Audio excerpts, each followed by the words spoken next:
ई question रे काना देजे देखो 25 हरण 0.0005 समान केते बोली छी पहले एंदा क्वेश्चन ने केना करमा देखो समान चिन्ह देमा 25 हरण 0.0005 एतकी बुझलो तापरे काना करमा देखो हमें दशमिक बिंदु अलगे दमा 25 बाय 5 है तापरे देखमा का करमा तापरे देखो दशमिक बिंदु पर काइन गुणन चिन्ह देमा दशमिक बिंदु पर केतेटा अंक अच्छे गणना 1 2 3 4टा अच्छे पहले का करमा 1 पर 4टा शून्य 1 2 3 4 एतकी बुझलो तापरे का करमा काटमा 5 के 5 5 पंचा 25 बेले केते हेल रहला 5 गुणन 10,000 समान केते हेबा 50,000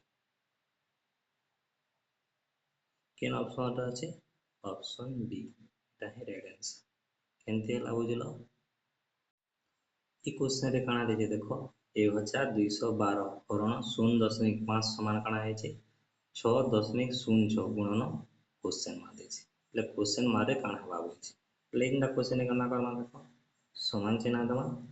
समान चिन्ह देला पर का करना देखो 0.5 गुणन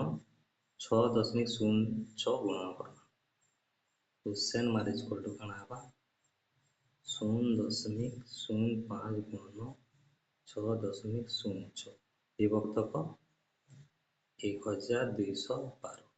एतकी बुझलो तब क्वेश्चन मार इक्वल टू इते काना करना दशमिक मान को हटामा पहले केते हेबा परे 5 गुणन 606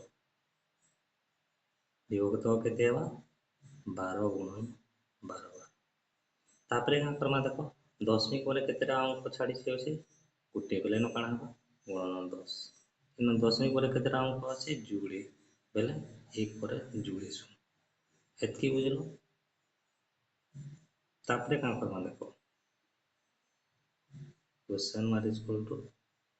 5 के 5 5 दुने 10 है तापरे का करमा देखो 606 के 606 606 दुने 1212 समान केते रहला 2 गुणन 100 समान केते होला 2 दुने 4 4 गुणन 100 समान 400 बेले आमे नो क्वेश्चन मारे 400 है उत्तरटा ठीक है इन ऑप्शन रे अछि option A Etah he right answer E question रे काना देजे देखो क्वेश्चन मार्क हरण 0.0025 समान 800 એટલે क्वेश्चन मार्क जगह रे काना रखले 800 लावल छे पहले केना करमा देखो समान चिन्ह देमा क्वेश्चन मार्क हरण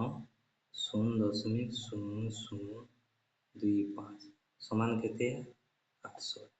एतकी बुझलो क्वेश्चन मार्क इक्वल टू काना हबा इटा ओइटा गुणन है 0.0025 गुणन 800 एतकी बुझलो तापरे का करमा देखो हम दशमिक मान को अलगामा दशमिक पर अंक मान को अलगामा पहले केते हे जेबा एठने 25 गुणन 800 विभक्त काना करबा दशमिक पर केतरा अंक अछि देखो 1 2 3 4टा 1 पर 4टा शून्य एतकी बुझलो ई जुड़े कटमा ई जुड़े कटमा 25 के 25 25 100 4 के 4 4 दुने समान केते बाहरला 2 काटले केते बाहरला 2 बेले एमे ई 2 के जदी क्वेश्चन मार्क जगह रे रखमा बेले केते हेबा 800 हेबा